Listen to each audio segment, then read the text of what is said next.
무조건 뚫고 올라가는 순간에 세계 경제에서 어느 나라든 위기가 발생을 했습니다. 그러면 2024년을 5.75%로 맞이할 겁니다. 국채 발행 좀 그만해. 돈 너무 많이 쓰고 있잖아. 대한민국 환율은 때를 뚫고 지나갈 수도 있다. 우리나라에 경제 정의가 존재하느냐? 저는 존재한다고 봐요. 어디에 있느냐? 헌법에 있어요.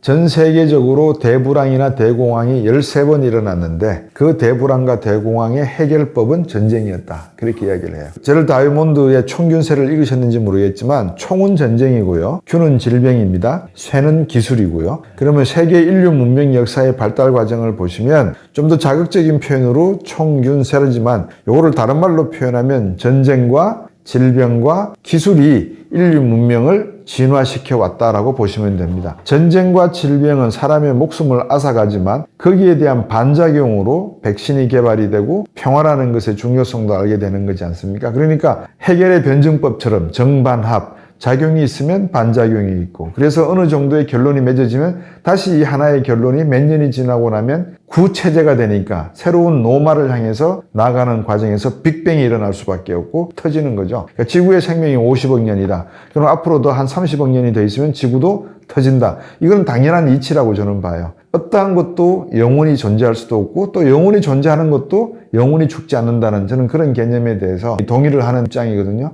경기 침체를 극복할 수 있느냐는 질문을 받는데 오히려 경기가 단기적으로 상당히 어려워지겠죠. 침체를 극복할 수 있는 것보다는 경기 침체가 더 오래 갈 수밖에 없다. 그래서 한국 경제 말씀을 좀 드리면 지금 우리나라 금리가 3.5%잖아요. 미국 연준의 기준금리가 5.5%입니다. 많은 분들이 11월 달과 12월 달에 미 연준이 공개시장 회의를 하면 금리를 올릴까라는 질문인데 여러분들 제 이름으로 된 유튜브 방송 제가 잘 출연 안 합니다. 7개월 전에 뭐라고 말씀을 드렸냐면 미 연준의 기준금리는 6% 선이 열려있다라고 제가 말씀을 드렸어요. 근데 7개월 전에 그런 말씀 드리면 댓글에 어떤 글이 달리는지 아시죠? 지금 연준이 5.5%인데 11월 달에 한 번 더 올릴 겁니다. 0.25%포인트. 그러면 5.75%포인트가 됩니다. 미국 내에서 매파들은 7%까지 이야기를 합니다. 근데 저는 6%가 마지노선이라고 봅니다. 왜? 1975년 브레튼 우드 체제가 붕괴되고 세계의 기축통화가 달러로 되면서 자유변동 환율 체제로 굳혀지는 과정 속에서 미 연준의 금리가 상승하는 횟수가 한 7번 있었습니다. 7번 있었는데 1985년 프라자 합의 이후로 가장 안정적으로 금리가 올랐던 최고점이 6%입니다. 근데 문제는 이 6%라고 하는 천정을 딱 치는 순간에 20%대도 있었거든요. 6%를 무조건 뚫고 올라가는 순간에 세계 경제에서 어느 나라든 위기가 발생을 했습니다. 남미에서 위기가 발생하든 러시아에서 위기가 발생하든 대만에서 일어나든 아시아 외환위기 때 한국이 당했던 것처럼 그런 외환위기가 일어나든 2008년도 서프라임 모기지가 일어나든 어느 나라에서든지 간에 6%를 치고 넘어가는 순간에는 위기가 나타났습니다. 그래서 저는 미 연준이 6%라고 하는 6자 우리가 악마의 숫자라 그러죠. 666. 그 6%를 아주 민감하게 저는 본다라고 7개월 전에 말씀을 드렸습니다. 경제 전문가로서 여러분들에게 말씀을 드리면 어떠한 내용을 그냥 지나가는 평론하듯이 비평하듯이 이렇게 들으시는 것보다 저 사람이 왜 저런 말을 했을까에 대한 백그라운드를 한번 보시라는 겁니다. 곽수정이라는 사람이 1개월, 6개월, 8개월 전, 1년 전에 나와서 어떤 소리를 하고 갔는지 틀린 이야기를 했는데 그 틀렸다는 것을 인정하지 않고 수정하지 않고 왜 틀렸는지에 대한 교정 없이 그냥 떠든다고 하면 그 사람은 엔터테이너라고 보시면 돼요. 경제하는 사람 아니에요. 한국 경제라는 입장에서 놓고 보면 지금 이스라엘 또 팔레스타인 사태로 인해서 물가가 올라간다 그랬잖아요. 그럼 물가가 올라가니까 인플레이션이 잡히지 않을 거 아니겠어요. 인플레이션이 잡히지 않고 연말이 되면 소비가 더 늘어나잖아요. 미국은 10월 달부터 연말 쇼핑 기간입니다. 할로윈, 추수감사절, 크리스마스, 신년.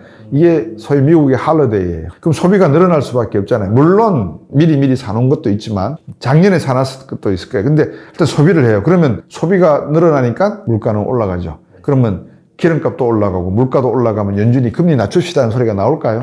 금리를 올릴 거란 말이에요. 0.25%포인트 더. 그러면 5.75까지 될 거예요. 그러면 2024년을 5.75%로 맞이할 겁니다. 그러면 한국은행이 지금 3.5%인데 만약에 올리지 않고 있다. 한국은행은 우리는 큰일 난다. 왜 큰일 날까요? 가계부채, 기업부채, 국가부채 다 문제잖아요. 금리가 올라가면. 그러면 금리 안 올리면 되지 뭐. 주구장창 우리는 3.5% 유지하고 미국이야 뭐 6% 가든지 말든지 난 몰라 라고 할 수 있겠죠. 만약에 중국과 같이 나라가 크고 내 맘대로 할 수 있는 입장이 된다면. 근데 우리는 그게 안 되잖아요. 그러니까 미국이 만약에 5.75까지 가서 6%를 만지작 그럴 때 우리가 금리를 3.5% 그대로 가져간다 그러면 미국과의 금리 차이가 얼마? 3%, 2.75에서 3% 차이가 난다. 그럼 여러분에게 여쭤볼게요. A라는 은행은 여러분에게 6% 금리를 준대요. B라는 은행은 여러분에게 3.5% 금리를 준대요. 어디다가 돈을 적금하시겠어요? 아주 간단한 질문이죠. 그러면 많은 외국인들이 일시에 돈을 뺄 가능성도 있습니다. 이제 그렇게 되면 이제 외환, 환율의 급변동이 일어나죠. 그래서 2024년은 대한민국 경제가 시험에 빠지는 해다. 그래서 2024년을 넘겨야지만 대한민국은 이제 조금 숨을 쉴 수 있는 여유를 가지고 있다. 많은 분들이 가계부채, 기업부채, 국가부채 막 이런 말씀을 하시고 정부도 재정 건전성이 중요하다라고 이야기하는데 이미 시기적으로 놓쳤습니다. 미국과 일본 경제가 좋죠. 왜 좋을까요? 이렇게 보시면 돼요. 미국은요. 연준이 기준금리를 올리니까 통화 긴축에 들어갔다. 시중에 많이 풀려있는 돈들이 은행으로 들어가고 있다. 이렇게 보시잖아요. 그게 아니에요. 그렇다 그러면 인플레이션이 진지게 잡혔죠. 왜요? 재정정책, IRA 법안이나 칩스 법안이나 여러 가지 재정정책을 한번 보세요. 바이든 대통령이 쓰고 있는 돈을 푸는 거예요. 그러니까 채무 문제가 발생한 거 아니겠어요? 3개월이 넘었다. 그러니까 공화당에서 자꾸 이렇게 재정 풀면 결국 문제가 되니까 이제 국채 발행 좀 그만해. 돈 너무 많이 쓰고 있잖아. 이런 이야기가 나오는 거예요. 그러니까 한쪽은 돈을 줄이지만 한쪽은 돈을 푸는 거예요. 통화와 재정 정책이 다른 방향으로 가고 있으니까 돈이 줄기는 줄지만 줄어드는 속도가 완만하게 일어나는 거죠. 일본도 마찬가지예요. 돈을 많이 썼어요. 팬데믹 때 돈을 많이 풀었어요. 이제 그런 국가들은 경제가 살아났어요. 살아나고 있어요, 지금. 근데 우리나 중국은 돈을 풀었다, 안 풀었다? 안 풀었죠. 물론 자영업자 중에서 제가 듣기로는 6천만 원 받은 사람도 있고 1,600만 원 받은 사람들도 있대요. 그것도 다 능력이겠죠. 중국 같은 경우에는 받았을까? 중국도 받았겠죠. 근데 중국은 조치의 특징이 뭐예요? 팬데믹 환자, 코로나19가 환자가 나왔다, 한 명이 나왔다. 그러면 어떻게 돼요? 도시 봉쇄. 봉쇄라는 의미는 뭐죠? 경제 활동이 없다. 경제 활동이 없다는 말은 모든 게 저축으로 간다. 저축률 45%. 저축이 있고 소비가 없으니까 부동산의 경기가 떨어졌다. 왜? 소비 중에 하나가 부동산 구매인데 그 소비가 없는 거예요. 자, 이렇게 되니까 중국 경제가 전반적으로 60%가 수출에 의존하고 40%가 국내 소비, 투자에 의존하는데 부동산 경기에 대한 투자가 없으니 건설 경기가 나쁘니까 건설 투자 약해지고 소비 약해지고 결국은 소비가 하락하니까 중국 경제도 5% 밑으로 떨어지는 상황.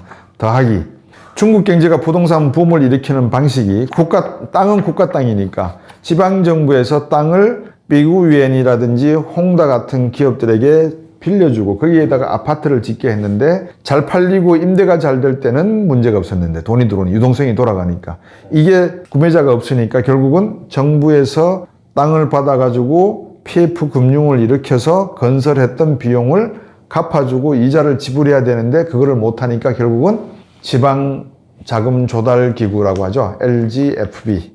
다른 말로 하면 그림자 금융에 심각한 문제가 발생. 우리나라의 레고랜드 사태를 생각하시면 돼요. 정부가 발행한 채권을 보증 못 해주겠다고 하니까 채권 가격이 폭락했잖아요. 지방정부가 나 돈 없어. 너들이 잘못한 거야. 그러면 은행은 너희들이 잘못한 거 맞아. 돈 내놔. 돈이 없잖아요. 그럼 은행들도 붕괴.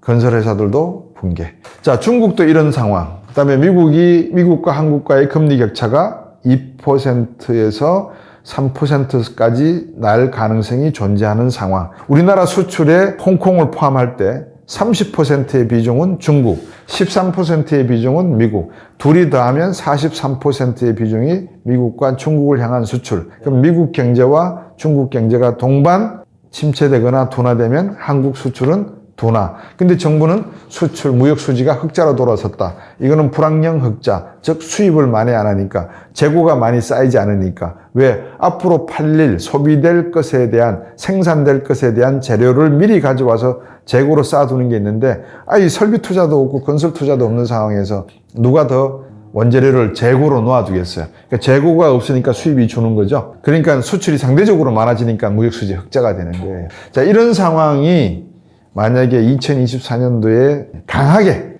되풀이 된다면 대한민국 환율은 1350원에서 1450원대를 뚫고 지나갈 수도 있다라는 말씀을 드리는 겁니다. 그래서 이제 한국이 가지고 있는 것은 바로 이런 부채 문제. 기업 부채 중에서는 가장 중요한 게 부동산 PF 대출이겠죠. 아까 제가 말씀 중국의 그림자 금융과 같은 금융 쪽에서의 문제가 지금 잠재해 있다. 그러면 이제 우리가 무엇을 봐야 되나요? 정부가 이런 모든 문제점, 가계의 문제점, 기업의 문제점, 또 정부 스스로의 문제점을 너무나 잘 알고 있어. 그래서 이 내용을 가지고 통화정책, 아까 제가 그랬잖아요. 통화정책에서 어떻게 유동성을 마르지 않게 물을 조금씩 주더라도 옥수수와 쌀이 자랄 수 있도록 물을 논해댈 것이냐. 또 한쪽에서는 어떻게 하면 돈을 좀 풀어서 물이 급작스럽게 마르면 땅이 쩍쩍 갈라져가지고 농사가 안 되니까 이 상태를 그래도 가을 되면 제사라도 지내야 되니까 우리가 신경을 써야 된다. 여기에 대한 논의가 한국 경제 전반에 있느냐 없느냐 시청 여러분께서 판단하시면 됩니다. 경제 관련 방송을 여러분들께서 시청을 하실 때 종합적이지 않고 스타카토 끊어져서 제시를 한다 그러면 여러분들께서는 그 끊어진 것들을 여러 개 모아서 줄로 이으셔야 됩니다. 그 줄로 이어서 보셔야지 우리나라가 수출로 먹고 사는 나라다라는 말만 듣고 수출이 잘 된다 못 된다만 본다. 가계부채가 문제라니까 가계부채만 본다. 부동산 지금 집을 사야 돼요 말아야 돼요 이 문제만 본다. 경제는 그렇게 돌아가지가 않습니다. 제가 말씀드렸잖아요. 핵이 있으면 핵 주변에 전자가 돌고요. 이 핵은 쿼크, 양성자, 중성자 같은 미립자로 구성이 되어 있고요. 이 쿼크의 운동에 의해서 운동이라고 하는 것은 뭐를 내죠? 그렇죠. 열과 빛을 내죠. 그래서 여러분 옛날에 플라즈마 TV 아시죠? 이 쿼크라고 하는 입자가 6개의 색깔을 가지고 6개의 입자를 가지고 있고 3가지 색깔을 내거든요. 얘들이 부딪히면서 내는 색으로 TV 화면을 켜는 게 옛날에 플라즈마 TV예요. 너무 열이 많이 나니까 사라져 버렸죠. LED에게. 그죠? 그런 식의 기본 원리가 존재하는 거예요. 이 기본 원리를 여러분들께서 경제에서 돌아가는 원리를 아시면 우리가 경제만 가지고 이야기할 수가 없구나. 만약에 우리가 폴란드에다가 무기를 수출했다. 이것만 가지고 우리가 돈을 벌었다. 이렇게 생각하면은 이거는 유치원생도 아니고 갓 태어나서 걸음마하기 시작한 사람들이 이해해요. 폴란드에 수출을 하기 시작했다. 그럼 어떤 게 들어갈까요? 하나가 가지고 있는 방위산업에 있어서 우리의 원천 기술과 우리가 갖지 못한 원철 기술의 비중이 어떻게 되느냐. 100원을 팔면 우리가 얼마를 남기느냐. 로얄티로 미국 로키드나 미국 다른 방위산업체에 얼마나 기술료를 떼줘야 되느냐. 이런 걸 모두 다 감안해야 되는 게 하나. 삼성 갤럭시 12를 팔면은 700불짜리를 팔면 예를 들면 우리가 가져오는 거는 67달러예요. 근데 애플은 267달러를 가져와요. 그러니까 우리의 거의 4배 이상을 애플이 챙길 수 있는 이유는 순수익으로 기술이 있기 때문에, 원천 기술이 있기 때문에. 우리는 원천 기술이 없잖아요. 물건 하나를 팔아도 차 떼고 포 떼고 하면 우리가 가져오는 것은 극히 작다. 두 번째, 수출을 할 때는 그냥 하나요? 담보가 있어야 되잖아요. 담보는 뭐예요? 돈이죠. 그러면 금융을 어디서 일으켜요? 아마 우리나라 수출은행이나 산업은행에서 담보를 제공을 했을 수도 있다. 만약 그렇게 판단을 하면 이거는 우리가 마치 원조 주듯이 무기를 주고 거기에 대한 대금은 수출은행과 산업은행에서 장기 저리로 폴란드를 빌려줘서 우리가 받았든지 하는 경우도 있을 거예요. 그러니까 그거는 폴란드의 부채죠. 돈은 우리가 가지고 있는 돈이지만 이제 그런 식으로 무기 수출이 이루어졌다는 점도 해석이 가능하다. 그러니까 제가 드리는 말씀의 핵심은 그겁니다. 뭐 그런 디테일에 대한 내용보다도 경제는 사회과학이잖아요. 그러니까 사회과학 중에서 종합적 예술이라고 불리는 게 경제학입니다. 정치, 사회, 지리, 심리, 인문 이런 모든 내용들을 여러분들이 통섭하셔야 돼요. 왜냐? 빅토르 위고의 레 미제라블을 소설을 보시면 그 당시의 시대적 배경이 프랑스 혁명기간이잖아요. 프랑스 혁명기간인 왜 발생했을까? 산업혁명이 프랑스로 전이되면서 산업혁명 자체의 문제, 분배의 문제를 가지고는 칼 막스와 엥겔스가 사회주의 경제체제를 이야기했지만 정치체제를 놓고 인권을 탄압하고 사람 목숨을 노예 취급하는 그 장면을 보고는 프랑스가 왕정에서 공화정으로 넘어가는 혁명을 일으키거든요. 그 과정이 권리장전, 영국의 권리장전으로 다시 영향을 주고 그래서 서구 사회에서 일어나는 산업혁명에 의해서 그럼 산업혁명은 왜 일어났죠? 그냥 제임스 와트의 전기기관 발명으로 대량 생산이 가능해졌다. 간의 수공업이 이제는 대량 생산이 가능해졌으니까 이게 혁명이다. 맞는 이야기죠. 근데 핵심은 그게 아니에요. 뭐였죠? 저는 그렇게 봅니다. 드디어 신은 죽었어요. 옛날에 고대 그리스 로마 시대에 생각하던 원자의 개념과 근대에 들어서서 원자의 개념은 판이하게 틀립니다. 이제 사람들이 원자의 개념을 알게 되었거든요. 실험을 통해서. 빛이라는 게 입자와 파동이라는 것을 알게 되었어요. 입자 또는 파동이 될 수 있다는 거. 그러면 과거에 신은 뭐라고 표현했죠, 스스로? 나는 빛이다 그랬잖아요. 근데 그 빛이 알고 보니까 입자예요. 그리고 파동이에요. 그러면 입자와 파동이 운동을 하는 거예요. 그러니까 입자와 파동이 운동을 하면서 나타내는 빛, 우리가 볼 수 있는 빛의 수가 정해져 있다는 것. 볼 수 없는 빛이 얼마나 많아요. 이 레이라고 하는 게. 우리가 요즘 방사능 오염 그러는데 알파선, 감마선, 베타선, FM 주파수, 그러니까 마이크로 오븐이라 그러죠. 전자레인지의 주파수 다 레이잖아요. 이거 다 빛이에요. 이 빛이 뭐로 변한 거예요? 파동으로 변하는 거예요. 파동은 뭘 일으켜요? 에너지를 일으키잖아요. 그러니까 이런 내용들이 근대과학에서 툭 튀어나온 거예요. 누가? 아이작 뉴턴이 중력이 있네. 만류 인력의 법칙이 있네. 이거를 미적분으로 풀어내고 수학이라고 하는 물리 영역의 도구를 가져옴으로 해서 신이 말하던 고대 원시 시대에 불이 나고 천둥이 번쩍하고 이거는 도저히 인간으로서는 밝힐 수 없는 하늘만이 알 수 있는 신만이 알 수 있는 내용이라고 생각했던 것들이 인간이 이제 알아낸 거예요. 왜 구름이 부딪혀서 양극과 양극이 부딪혀서 천둥 번개가 나고 음극과 양극이 부딪혀서 비가 우박이 내리고 이 비밀을 알아낸 거예요. 그러니까 신은 이제 니체가 말했다시피 죽은 거죠. 그러니까 과학이 종교를 뛰어넘기 시작을 해요. 근데 그 싹이 어디서 시작되느냐? 르네상스 운동에서부터 시작이 됐거든요. 르네상스가 인권이잖아요.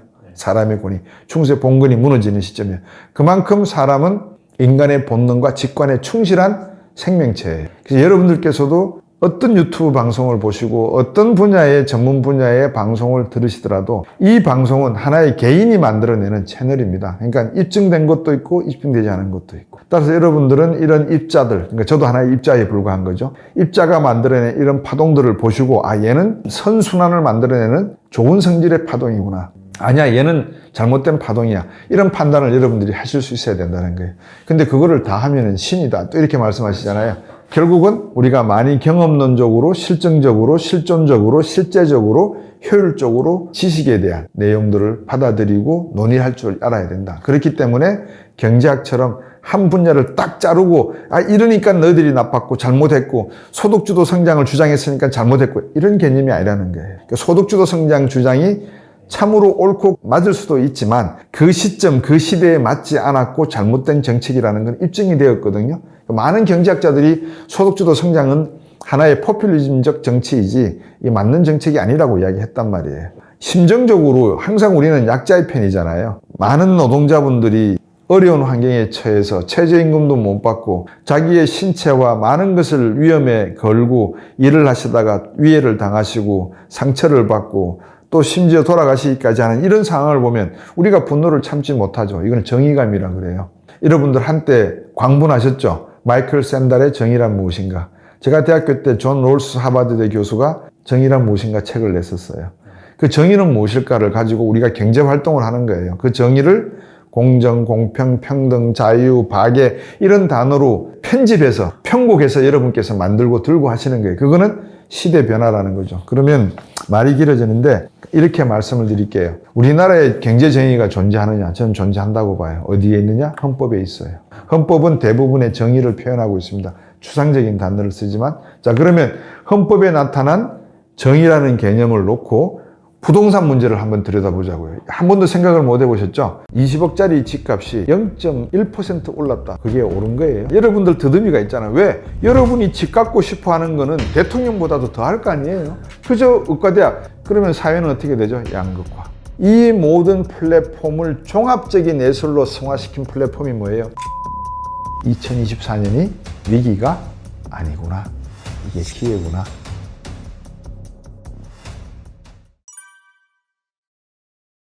제가 이제 부동산 문제 말씀을 드린다고 했는데 헌법에 가장 쉬운 거예요.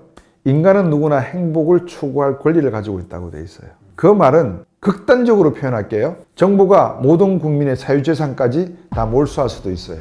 왜 그렇죠? 행복을 위해서, 국민 모두의 행복을 위해서 국위주의 해버리겠다. 할 수 있는 거예요. 근데 못하죠. 왜? 그 행복 안에는 자본주의 시장 체제를 받아들이기로 했을 때 그 행복의 개념 안에는 국가의 역할보다 개인의 행복을 이야기하는 거예요. 그러면 그 개인은 어떤 행복을 가지나요? 의식주가 기본이잖아요. 그러면 의식주가 만족이 안 되는데 행복할 수 있나요? 나는 집은 엄청나게 커. 근데 사 먹을 돈이 없어. 음식이 없어. 주변에 전부 다 지금 곡물들이 재배가 안 돼. 사막이야. 그러면 거기에 사막 한가운데 저택이 있으면 행복하세요? 안 되잖아요. 그러니까 의식주가 기본 조건이에요. 행복의 개념이 사람마다 다 틀리다. 누구나 다, 물론 다 틀리죠. 근데 제가 말씀드리는 추상적인 개념이 아니라 현실적이고 본능적이고 실제적인 행복을 말씀드리는 거예요. 그러면 부동산 문제는 누가 나서서 해결을 해야 되느냐? 시장이 나서서 해결하는 게 기본 원칙이잖아요. 시장이 해결을 못해요. 왜? 수많은 이해 당사자들이 있어요. 시행사, 시공사, 분양하는 아피스 만들어서 소비자들을 유혹하는 사람, 인테리어 하는 사람, 나중에 아파트가 준공되고 나면 관리하는 사람, 아파트 주변에 상가를 지어야 될 도시계획하는 사람, 구청, 시청 공무원들 모두가 이해관계에 달려있어요. 그럼 이 사람들의 이해관계는 뭘까요? 이 아파트에 입주하는 사람들의 행복을 위한 걸까요? 자기의 행복을 위한 걸까요? 자기의 행복. 자기의 행복의 가장 원초적인 행복은 돈 버는 거. 제도가 미비할 때는 부정과 부패가 있었고 공무원들의 지금도 분양하는 사무실에 가면 하나의 카르텔이 형성화되어 있잖아요. 어떤 시행 시공사와 딱 붙어 있는 분양 아피스들이 서로 주고받고 한단 말이에요. 소비자들을, 구매자들을 유혹을 한단 말이에요. 그 물리학에서도 attraction and repulsion이라 그러거든요. 뭐냐면 끌림과 밀림. 뭐냐면 전자들 간에 플러스는 밀잖아요. 플러스 마이너스는 당기잖아요. 나의 이해관계가 플러스면 저쪽 이해관계가 마이너스여야지만 나한테 끌려다니는 게 올 거 아니에요. 다른 말을 뒤집어 볼까요? 내가 저 사람한테 어떤 수를 써서라도 팔아야 돼요. 그러면 저 사람은 재산이 마이너스 되는 거죠. 저는 플러스 되는 거죠. 그러니까 마이너스 플러스가 만나는 거예요. 근데 이 사람이 마이너스가 돼서 왔어요. 근데 자기는 뭐라고 생각해요? 플러스라고 생각하죠. 그러면 전 국가의 어떤 부동산 정책은 어떤 식이 돼야지만 자기한테 도움이 돼요. 마이너스가 돼야 된다는 거죠. 근데 그 마이너스 개념은 부동산 시장이 제대로 돌아간다는 개념이 아니라 잘못 돌아가는, 버블이 만들어진다는 건 잘못되고 있다는 거 아니에요? 그 마이너스잖아요. 그러니까 그런 시장이 돼야지만 내가 돈을 번다는 거예요. 그러니까 이제 그런 개념이 돼버리니까, 그래서 제가 양자 물리학을 여러분에게 말씀드리는 그 안의 원리가 어떻게 생각하면 약간 이렇게 정신 나간 사람처럼 미쳐질 수도 있는데, 제가 쉽게 풀어드리는 원리는 그렇습니다. 자, 그래서 이제 부동산 시장에 문제가 생겼다. 그러면 거기에 어떤 문제가 들어있는지를, 어떤 인자가 마이너스를 만드는지를 들여다보세요. 학원, 애들 학군이 좋아야 돼. 왜? 앞으로 세계는 불확실해. 자격증 없으면 애들 못 살아. 내가 천년만년 사는 것도 아니고 내 애들한테 좋은 일자리, 좋은 집, 결혼 잘 시키고 내 손자, 손녀들 잘 낳고 잘 사는 걸 내가 보고 죽어야 되겠는데 행복의 조건이에요. 그러니까 교육 문제가 나오죠. 학군 문제가 나와요. 그 다음에 두 번째, 이 아파트 가격에 대한 본질적인 가격 문제가 나와요. 좋은 동네냐 나쁜 동네냐. 그러니까 내 아파트 옆에 임대 아파트가 있거나 내 아파트 뒤쪽에 장애인 학교가 있으면 아파트 가격이 안 오르니까 안 된다. 내가 살고 있는 자리에 장례식장이 들어온다? 분위기 해친다? 안 된다. 이게 다 들어가는 거예요. 틀렸다는 이야기가 아닙니다. 플러스 마이너스끼리 서로 지금 플러스끼리 막 밀고 당기고 한다는 거예요. 그런 원리 하에서 행복 추구권을 딱 놓고 봤을 때 정의적 관점에서 딱 판단할 때 누가 그거를 판단할 수 있을까요? 딱 한 군데가 있어요. 사법부예요.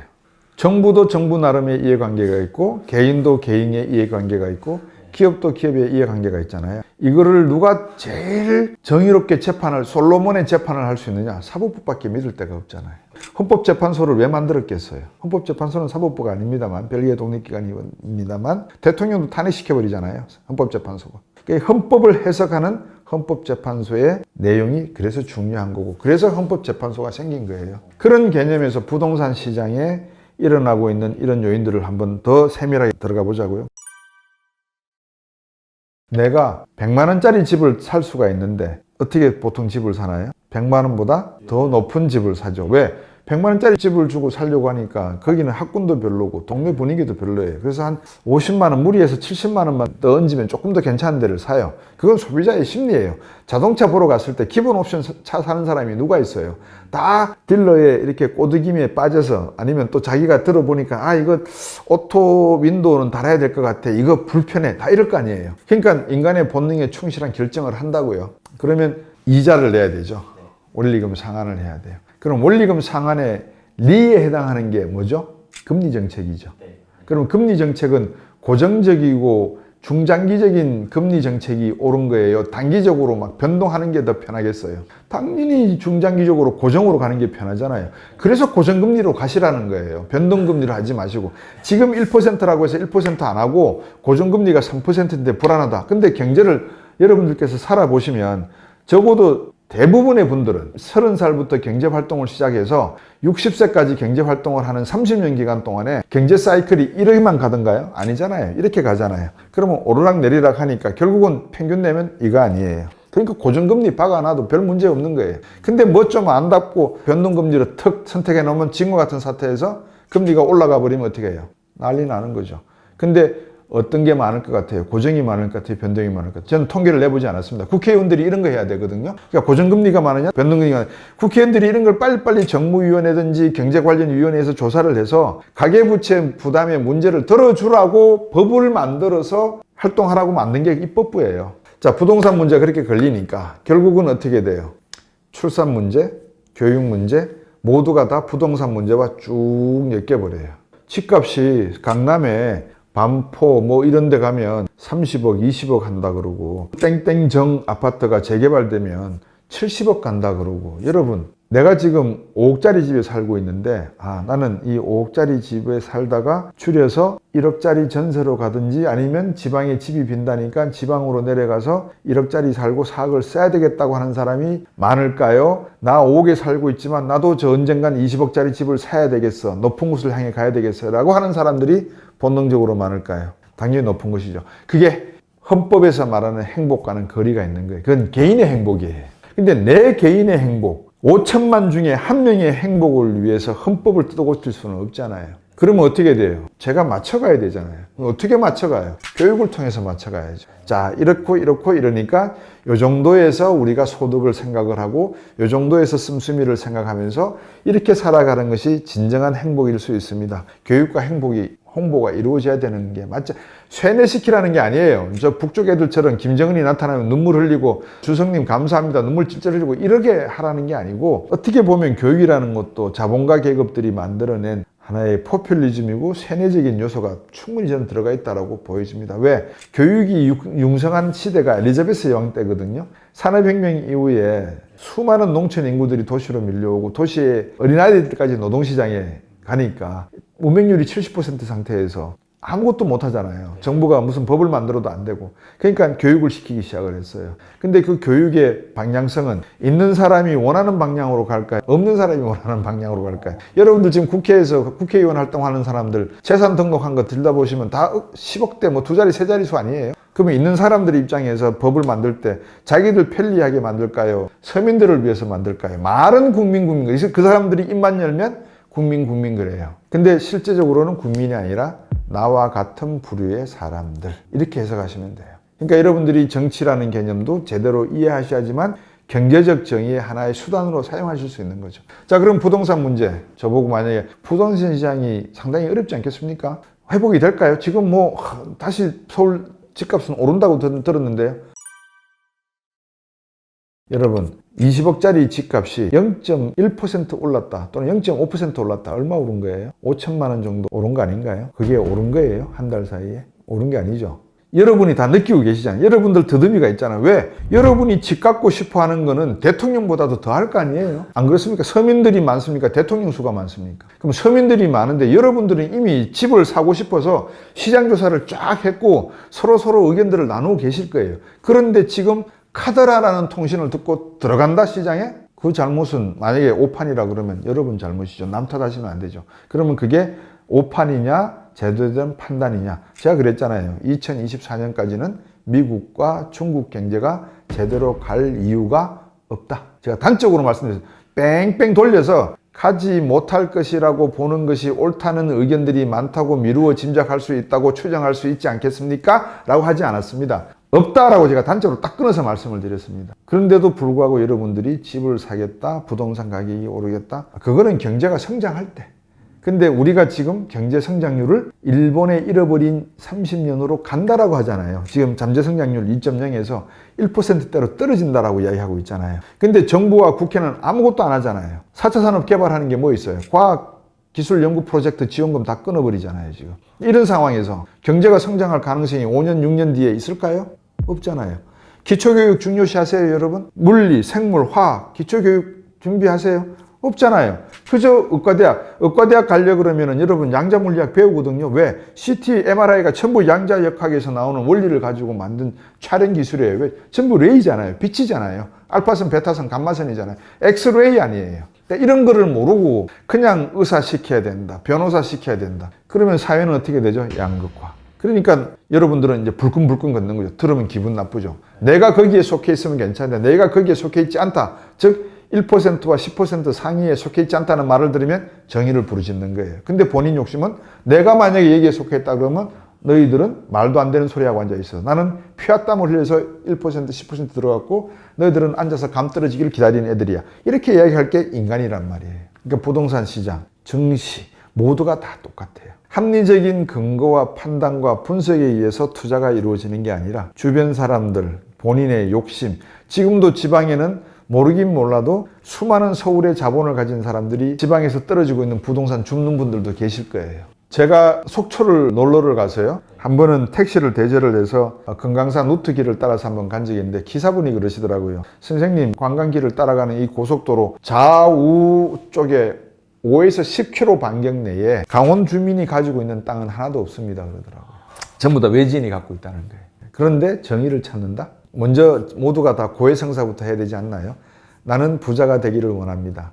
다른 사람이 가난하든 말든 찢어지게 가난하든 말든 나는 상관치 않고 나만 잘 살면 되고 내 가족만 잘 되면 되고 내 자녀들만 의과대 법대 가서 큰 위험 가지지 않고 내가 물려준 재산 잘 활용하면서 살면 나는 그것이 행복합니다. 그게 만약에 대한민국 헌법에서 정하는 행복의 개념이라면 부동산 정책, 정시 정책, 금융 정책, 근로소득 관련된 정책, 세금 정책 모든 정책의 의미는 필요가 없습니다. 경제적인 판단, 사회적인 판단을 하실 때는 지성이라는 표현이 좀 거창한 표현입니다만 개인 나름대로의 철학과 가치가 양심과 상식 수준에 먼저 맞아야 된다. 양심과 상식에 따라서 판단을 해보면 부동산 시장 2024년까지 좋을 리가 별로 없고요. 우리나라 주식시장 별로 좋을 거 없고요. 환율은 올라갈 가능성이 더 높고요. 금리도 올라갈 가능성이 내려갈 가능성보다는 더 높겠죠. 안 그러면 돈이 다 빠져나가 보니까. 이제 그런 관점에서 놓고 보면 투자 덜 이루어지겠죠. 소비 줄겠죠. 그러면 대한민국 경제는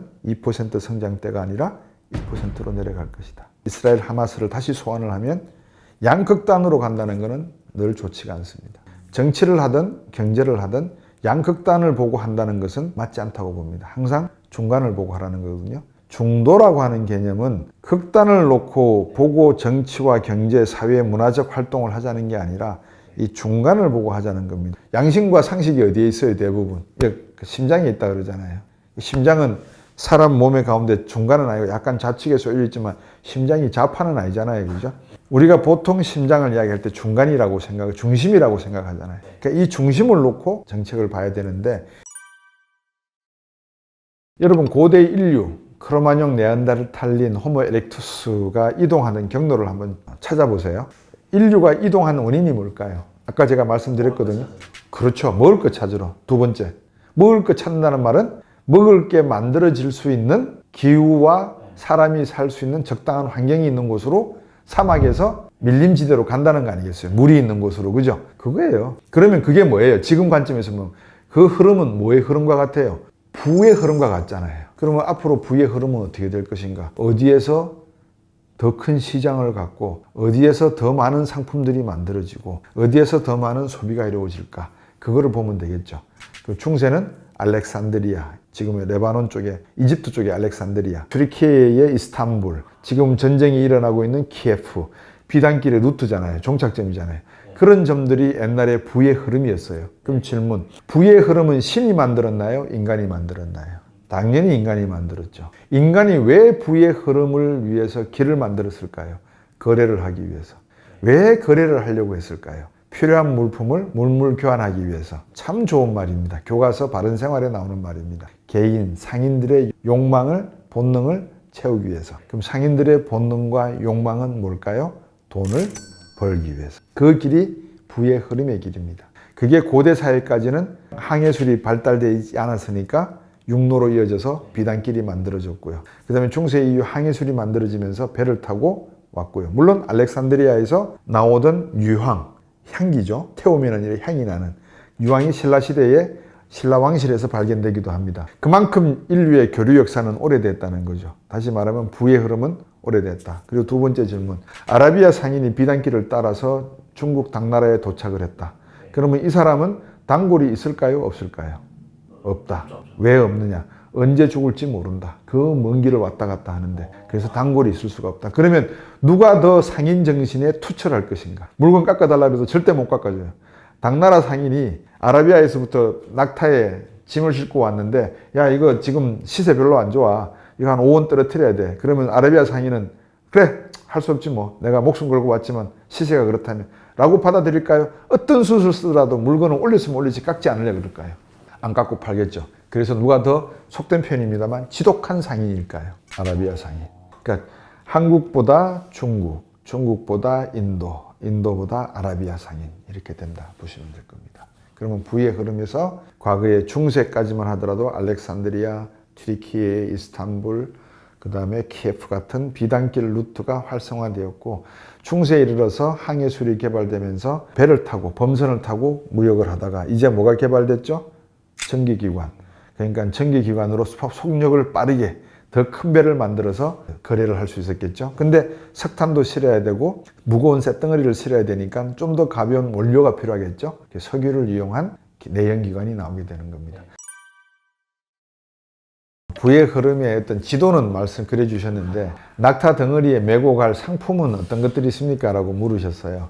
근데 여러분 뻔해요. 로봇, 비메모리 반도체, 무인자동차, 드론, 바이오메드, 그 다음에 우주항공이에요.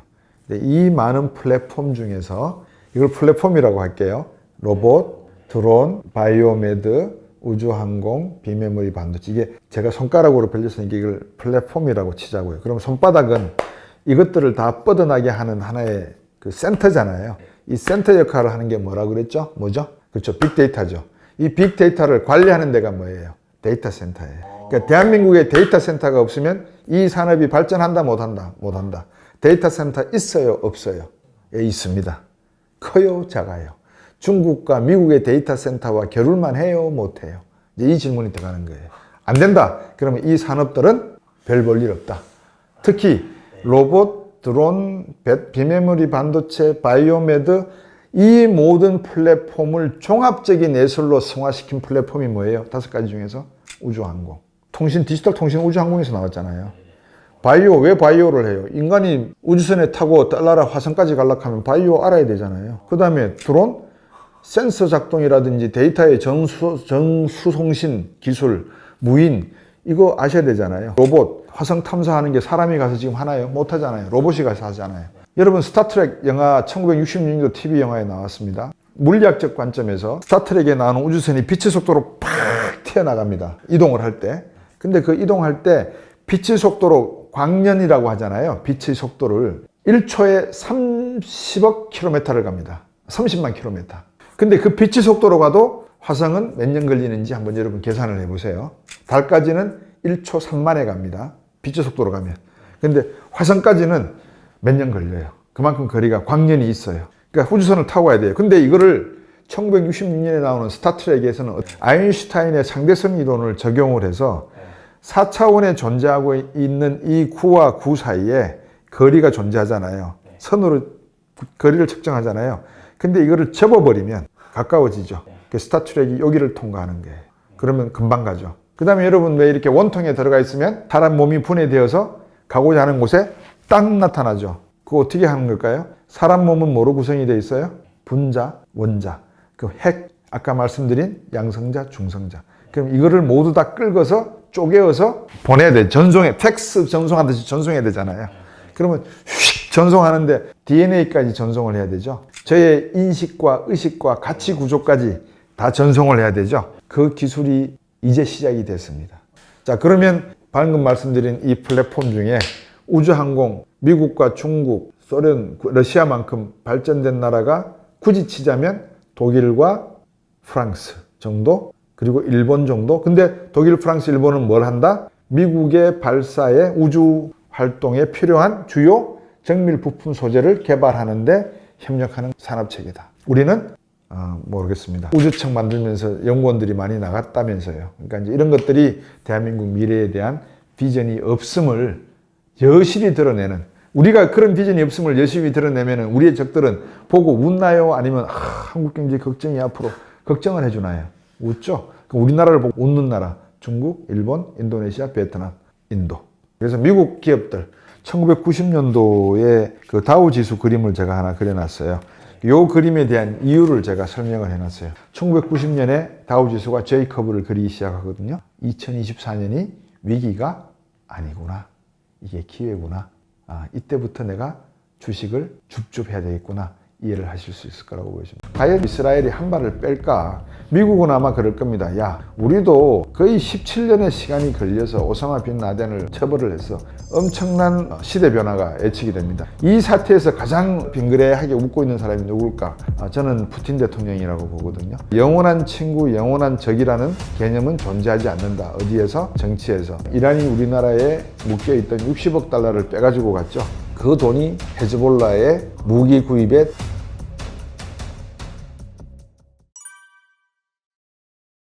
어떤 생각이 들었느냐. 첫 번째, 세상에서 예측할 수 있는 일은 별로 없구나. 거기에 보면 이제 양자역학을 좀 쉽게 풀어 쓰는 그 챕터가 하나 있습니다.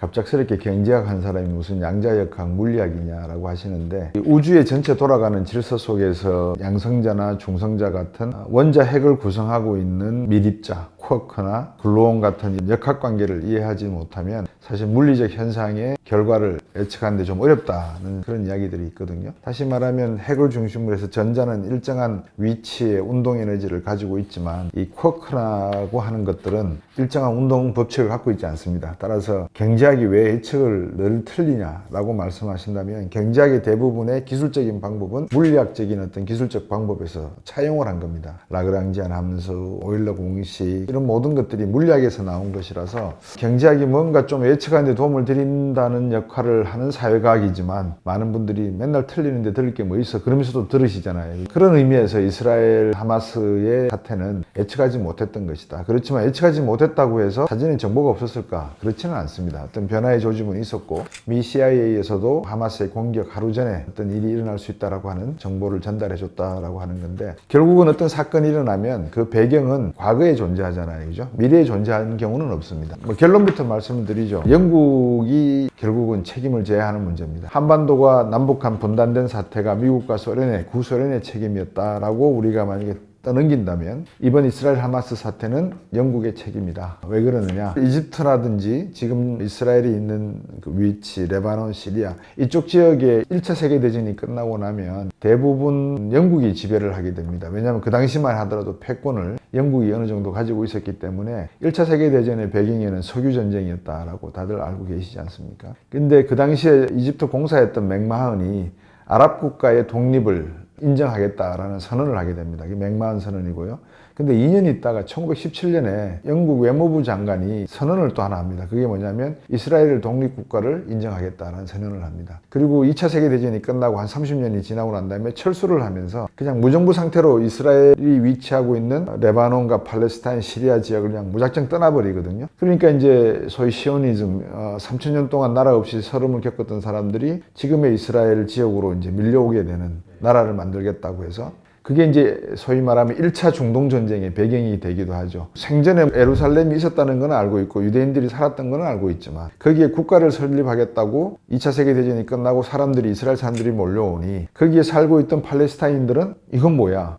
그런 셈이 되는 거죠. 그러니까 이제 전쟁이 일어날 수밖에 없었고, 그게 이스라엘 하마스가 지금까지 가져오던 전쟁 배경이다. 이렇게만 말씀을 드리고, 두 번째는 팔레스타인 안에도 파가 있습니다. 50년의 세월이 흘러서 하도 중동전쟁, 4차 중동전쟁이 1972 2년인가 3년이거든요. 그 중동전쟁 4차 전쟁을 끝나고 난 다음에 이스라엘과 팔레스타인, 레바논, 시리아, 이란 모든 국가들이 생각하니까 야 이거 소모전이다. 우리에게 도움될 거 없다. 이 서구 열강들에게만 도움이 될 따름이지 우리에게는 도움될 게 없으니 우리 싸우지 말자. 이제 그런 합의의 평화적 논의에 들어가서 1993년 클린턴 대통령하고 이집트의 사다트 대통령하고 라빈 이스라엘 총리가 백악관에 모여서 평화협정을 사인을 합니다. 그 뒤에부터는 전쟁이 없었죠. 그러니까 1993년이니까 30년 동안 이스라엘과 팔레스타인은 평화적으로 지낸 거예요. 그럼 평화라고 하는 것이 어떤 개념인지는 뭐 아시겠지만 팔레스타인의 평화를 이끌었던 아라파트 계열의 피에로 계열의 사람들이 하나의 정당을 만들었을 거고 또 이 사람들을 싫어하는 사람들, 정책과 반대 생각을 갖고 있는 사람들이 또 정당을 만들었을 거고 그 중에 한쪽이 하마스라 보시면 되고 아라파트의 후배들이 파타당이다 이렇게 생각하시면 됩니다. 근데 파타당을 볼 때 하마스가 볼 때는 쟤들은 부정부패 그 다음에 비리의 온상이다라고 생각을 해요. 왜? 미국이 중재를 해서 평화협정을 이끌어냈으니까 그 배경은 미국의 힘이 작용했을 것이고 그러다 보니까 아라파트 계열의 친근 세력들이 다 자녀들이 미국 가서 공부하고 있고 떵떵거리고 잘 살고 있는 거예요. 그러니까 이제 그거를 하마스는 용납을 못하는 거죠. 근데 하마스는 또 부정과 비리가 없느냐? 그렇지 않아요. 하마스의 최고 지도자급들은 레바논에 있지도 않고 팔레스타인에 있지도 않고 가자에 있지 않아요. 그럼 어디에 있을까요? 카타르에 있는 5성급 호텔에 머물고 있습니다. 그럼 이스라엘을 놓고 보면 이스라엘은 어떤 상황이냐? 이스라엘도 30년 동안 평화가 지속되다 보니까 이 정치적인 갈등이 생기기 시작을 해요. 그러니까 이제 지금 네탄야후 총리가 있는 그 당을 우리가 세속주의 또는 속세주의 당이라 그래요. 근데 유대교의 원리를 지켜야 된다고 하는 사람, 이란의 호메니용처럼 교리를 지켜야 된다고 하는 또 파가 생기는 거죠. 그게 원리주의파예요. 이 둘이 또 치고받고 싸우는 와중이었다가 최근 한 2달, 석 달 전에 이스라엘 사법부에 파동이 문제가 생겼어요. 그러니까 이스라엘 사법부가 총리가 여러 가지 잘못된 결정을 하는 바람에 정치와 사법부 간에 이제 갈등이 생길 정도로 이스라엘 내부에서도 갈등이 생기는 거죠. 그 와중에 하마스가 이번에 기습 공격을 한 거예요. 그러니까 30년이라고 하는 평화가 지속되는 동안에 여러분들 잘 아시지만 항상 전쟁이라고 하는 것 또는 외침이라고 하는 것은 내부의 균열이 일어날 때 결정적으로 밖에서 쳐들어와서 나라를 무너뜨리는 거거든요. 근데 이제 하마스가 그런 힘이 있느냐 없느냐를 놓고 뭐 왈가왈부할 수는 있지만 어쨌든 하마스는 그 시점을 노려서 이스라엘을 정확하게 때렸고 이스라엘은 정치적인 불안정성, 불확실성 때문에 그러한 첩보도 받고 정보도 갖고 있음에도 불구하고 대응을 못했다는 허점을 보인 그런 점. 자, 이제 이렇게 되고 나니까 이스라엘이 가만히 있을 리가 없겠죠. 뭐 CNN 방송을 봐도 그렇고 어린아이들까지 참혹하게 살인을 했. 여러분 아시지만 2001년도 9.11 사태 이후에 월드 트레이드 센터에 3,000명 이상의 무고한 미국 시민들이 목숨을 잃고 난 다음에 미국인들이 얼마나 분노했습니까? 그래서 미국 풋볼 선수마저 자원 입대해가지고 아프가니스탄 가서 전쟁하고 자기도 이제 목숨을 잃었습니다. 그 친구는. 그런 일이 벌어졌듯이 이스라엘도 이제 네탄야후 총리가 뭐라고 이야기했냐? 야, 전쟁이 아니고 정쟁, 정치적인 전투는 그만하고 빨리 우리 일치단결해가지고 대응을 하자. 그래서 비상내각을 만들었어요. 그 비상내각을 만들어서 이제 가자지구를 봉쇄하고 30만 군인들을 집결을 시키고 가자지구에 들어가겠다, 침공하겠다라는 이야기를 하고 있죠. 근데 그 와중에 이란이 뭐라 그랬느냐? 만약에 너희들이 가자를 치고 들어가면 우리도 그만 있지 않겠다라고 했어요. 그러면 이란의 입장은 뭐냐? 레바논에 있는 헤즈볼라라고 하는 또 다른 팔레스타인의 독립해방기구를 통해서 지원을 해서 하마스와 함께 이스라엘을 공격할 수 있다라는 위협을 계속하고 있습니다. 근데 여기서 아이러니한 게 뭐냐면 4차 중동전쟁이 일어났을 때 이란은 사실 이스라엘 편이었습니다. 지금은 이스라엘하고 반대편에 서 있지만 그 당시만 하더라도 오히려 미국과 함께 이란은 이스라엘 편에 서서 이스라엘의 독립을 강력히 지지하는 그런 입장이 있었다는 거죠. 물론 뭐 그 당시에 팔레비 왕조였기 때문에 가능하다라는 했었다라고 이야기할 수 있지만 어쨌든 이 국가도 그렇고 개인도 그렇고 변하지 않는 것은 없다. 우리가 영원한 친구, 영원한 적이라는 개념은 존재하지 않는다. 어디에서? 정치에서. 국제 간의 정치를 외교라 그러잖아요. 그러니까 정치 외교적인 측면에서는 영원한 적도 영원한 친구도 없다는 것. 인간관계로 툭 내려오면 양자 역학에서 커코와 중성자, 그 다음에 글루온 이런 역학관계를 나타낸다라고 저는 이해가 돼요. 그러니까 이제 그런 상황을 놓고 봤을 때 이번 이스라엘 그 다음에 팔레스타인 간의 어떤 대립관계는 상당히 오래갈 가능성도 없지 않아 있지만 몇 가지 점에서는 단기적인 갈등으로 끝날 수도 있는 부분이 있습니다. 그래서 제가 중장기적 요인, 단기적 요인을 제가 짚어 설명해 볼게요. 첫째는 중장기적 요인은 30년 만에 일어난 전쟁이기 때문에, 그리고 하마스나 이스라엘 양쪽이 지금 양보할 생각이 전혀 없는 가운데 주변 나라들만 지금 바쁘게 움직이고 있어요. 첫째, 영국은 나몰라 자기들이 이 문제를 야기했던 원초적 원죄가 있음에도 불구하고 나몰라. 그러면 이제 미국이 뛰어들었죠. 항공모함 2대 파견했잖아요. 이스라엘을 좀 컴다운, 좀 진정해. 그러는 와중에 이란과 교섭을 하고 있고 더 이상 확전이 안 되도록 지금 노력하는 상황이고요. 그 다음에 사우디 같은 경우에도 수니하고 시아파는 철천지 원수거든요. 아무것도 아니에요. 교리상에서 누구든지 기도하는데, 우리 왜 기독교는 목사님이 하느님을 향해서 기도할 수 있잖아요. 근데 가톨릭은 아무나 안 되고 신부님만 고해성사 받으실 수 있고 그러잖아요. 그 차이예요. 근데 그거를 가지고 아주 그냥 철천지 원수처럼 죽이고 죽고 하는 그런 관계거든요. 그 종교라고 하는 것을, 만약에 여러분들이 양자 물리학을 공부하시게 되면 신은 존재하지 않는다는 개념에 이르게 돼요. 제가 그거는 뭐 다음 기회에 한번 말씀드릴 수가 있으면 드릴 거고. 그래서 이제 그런 사우디와 이란의 적대적 앙숙 관계가 불구하고, 임에도 불구하고 이번에 이 사태로 인해서 통화를 했다 그러거든요. 빈 살람하고 이란 총리하고. 이제 그런 화해 모드를 위해서 노력하는 미팅들, 그 다음에 대화들이 지금 오가고 있는 와중이다. 자, 그러면 이게 만약에 중장기적으로 갈 가능성이 그런 측면에서는 없다라고 볼 수가 있지만, 또 반대적으로 중장기적으로 갈 수 있는 측면이 어떤 내용이 있냐면, 이스라엘이 과연 저희들이 1차 중동전쟁부터 쭉 지켜봤지만, 엔테베 작전부터 시작해서 베를린 올림픽 때 그 이슬람들이 테러를 했던, 거기에 대한 이슬람의 응징, 보복을 받듯이 과연 이스라엘이 한 발을 뺄까? 미국은 아마 그럴 겁니다. 야, 우리도 거의 17년의 시간이 걸려서 오사마 빈 라덴을 처벌을 했어. 그러니까 군자의 복수는 10년은 기다려야 돼. 이거 가지고 너무 초기에 대응하다 보면 너들도 위험하고 살상이 많이 일어나니까 참아. 이 설득이 먹힌다면 아마 단기전으로 끝날 가능성도 있죠. 근데 중장기적으로 간다 그러면 이제 그때부터는 중동이라고 하는 국가 내에 있는 역학적 관계 변화에 엄청난 시대 변화가 예측이 됩니다. 이 사태에서 가장 빙그레하게 웃고 있는 사람이 누굴까? 저는 푸틴 대통령이라고 보거든요. 아이고 잘해봐라.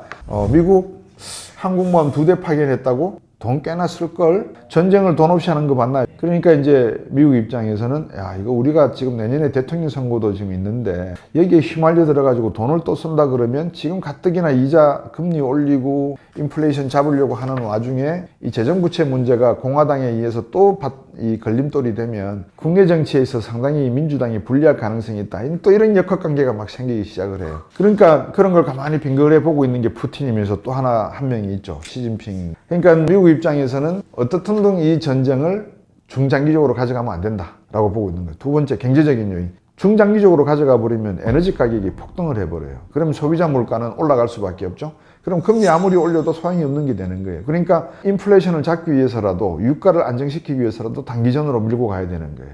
그러면 이란은 뭘 믿고 헤즈볼라를 자극을 해서, 야, 이스라엘 너들 말이야, 확전으로 가면 우리도 가만 안 있어, 이번에는 우리가 그 말을 하느냐. 이제 여기에 우리나라가 살짝 개입돼 있어요. 그게 뭐냐면, 한두 달 전인가요? 이란이 우리나라에 묶여있던 60억 달러를 빼가지고 갔죠.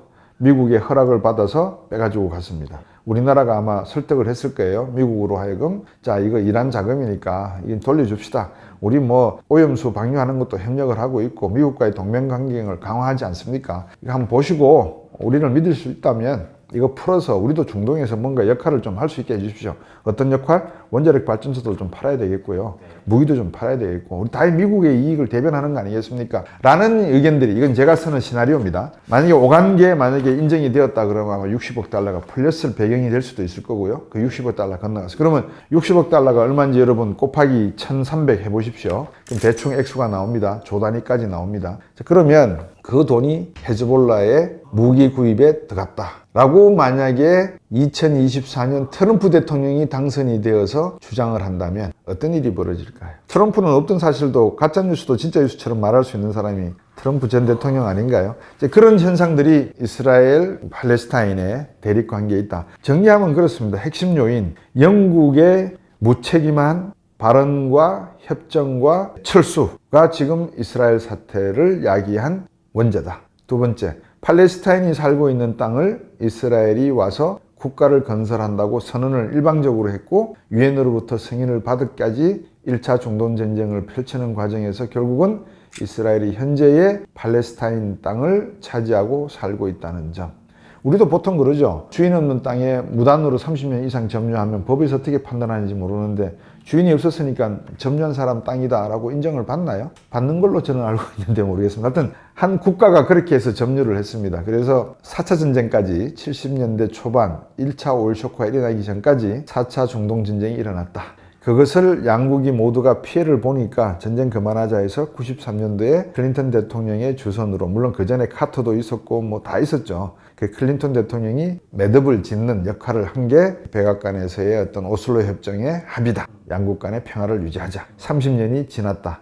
30년이 지난 동안에 팔레스타인도 이스라엘도 평화에 도취되어 있어서라고 표현하면 적당할지 모르겠습니다만 평화적인 상태가 지속이 되니까 전쟁은 없겠거지 하는 와중에 정치 내부의 썩음, 부정과 부패가 야기가 되고 교리적인 다툼이 시작이 되면서 하마스가 그 틈을 이용해서 전격적으로 공격을 감행했다. 다시 말하면 우리가 젊었을 때, 이제 젊은 분들이 들으시면 꼰대적인 발상이라고 하실 수가 있는데, 사회주의 국가들이 자본주의 시장이나 국가를 침범할 때 쓰는 전법이 통일전선전술이라는 게 있어요. 그러니까 앞으로는 우리 평화를 하자 그래 놓고 뒤에서는 치는 거거든요. 그게 이제 쇠뇌됐다라고 하시면 뭐 저는 할 말이 없습니다만, 대개 사회주의 국가들이 이 자본주의 국가들을 침략하고 통일하려고 했을 때 이제 그런 전술을 씁니다. 국공합작도 마찬가지죠. 모태통이가 장기석하고 합의하는 듯 하지만 결국 뒤에 쏨배경은 공산당이 중국을 먹겠다라는 생각은 버리지 않았던 거 아니겠습니까? 그러니까 팔레스타인 내부에서도 이스라엘이 가자 지구를 만들고 더 이상 침범을 하지 않겠다고 약속은 했지만 저거를 어떻게 활용해서 우리가 이스라엘을 쫓아내고 하는 세력들이 극우주의자겠죠.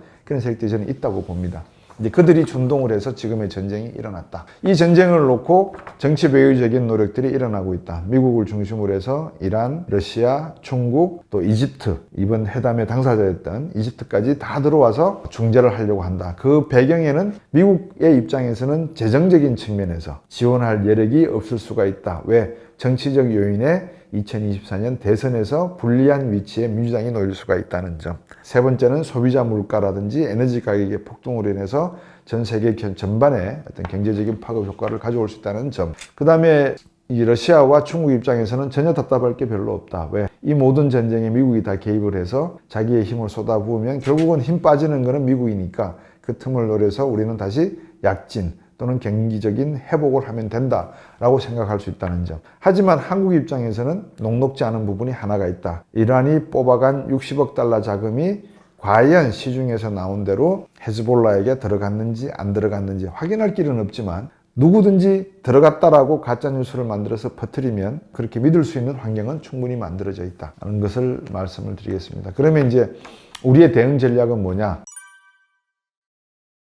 우리가 중동 국가의 원자력을 발전을 기술을 수출을 하고 사우디아라비아의 네온시티의 건설에 참여를 하고 또다시 중동 건설 붐이 일어나면 거기에 우리 기업들이 나가서 참여를 하고 이런 희망사항을 가지고 계시는지는 모르겠습니다만 이 정치하는 분들은 직관이 발달이 돼야 됩니다. 어떤 직관이냐? 우리가 과연 그럴 만한 국제적 또는 외교적인 리더십이나 역량을 가지고 있느냐? 이 질문을 갖다가 이제 우리 스스로에게 해봐야 된다는 거죠. 이제 그러려면 우리는 지금까지 해온 게 뭐였죠? 늘 누구 밑에 들어가서 서브로 들어갔지 리더가 되지를 못했잖아요. 그러면 누구의 서브로 들어갈 것인가를 이제 결정을 해야 되는데 확고하게 결정되어 있잖아요. 그죠? 미국 중심이고 한미일 관계, 동맹 관계를 중심으로 해서 간다라고 하는 이 틀이 있기 때문에 지금 빈 살만 사우디 왕세자의 정치적인 또는 외교적인 행보라든지 또 이란의 핵 문제를 놓고 미국과의 갈등 문제라든지 이런 거는 우리가 정치 외교적으로 국민 여러분들께서 어느 정도는 지식을 가지고 계셔야지만 정부가 어느 정부가 들어서더라도 대중동 외교를 어떻게 가져가는 것이 전략적인가를 이해하실 수 있다는 겁니다. 우리나라의 가장 큰 단점은 돈이 안 된다고 생각하면 별로 신경을 안 쓰는 것 같아요. 근데 양자역학에서 촉근 이론이라고 하는 게 있잖아요. 우주는 모든 끈으로 연결되어 있다. 쉽게 말씀드리면 한쪽의 줄을 통 튕기면 그 바이브레이션, 파동이 또다시 돌아온다는 하나의 끈으로 연결되어 있다는 이론이거든요. 그래서 어느 한 나라가 중요하지 않은 나라가 없다는 겁니다. 그러니까 우리가 중동 전략도 가지고 있어야 되고요. 그런데 우리나라의 중동 전략을 연구하는 싱크탱크라든지 국가기관이 있나요? 없죠. 근데 미국은 있거든요. 중국도 있거든요. 그러니까 그러한 점에서 우리가 국가 안보를 이야기하는 데 있어서 단편적이지 않고 종합적이고 일반적인 내용들을 검토할 수 있는 그런 능력을 배양을 해야 된다. 그래서 국민 여러분들도 한쪽 이야기를 듣고 이런 것보다는 양쪽의 모든 이야기를 들어서 옳고 그런 것을 판단할 수 있는 기본적인 지식이나 이런 것들은 가지고 있는 게 좋지 않겠나 하는 생각에서 제가 조금 요약해서 말씀을 드렸습니다. 경기 침체를 극복할 수 있겠는가 이번 전쟁. 제가 매번 강연 때도 말씀을 드리는데요. 2008년도 맥킨지 보고서에 그런 내용이 있습니다. 전 세계 그 당시입니다. 2008년 현재 전 세계적으로 대불황이나 대공황이 13번 일어났는데 그 대불황과 대공황의 해결법은 전쟁이었다. 그렇게 이야기를 해요. 제럴 다이아몬드의 총균세를 읽으셨는지 모르겠지만 총은 전쟁이고요. 균은 질병입니다. 쇠는 기술이고요. 그러면 세계 인류 문명 역사의 발달 과정을 보시면 IT 산업과 반도체를 전체적으로 함께 볼 생각입니다. 왜냐하면 반도체는 IT 산업을 이루는 근간이고 핵심이 되기 때문에 최근 서울에서는 물 들어왔을 때 노져야죠. 대형 평수 아파트 하나, 소형 하나, 한가 하나 바꾸도 돈이 남아. 이것만 아셔도 부동산의 가격 전망을 어느 정도 하실 수 있다.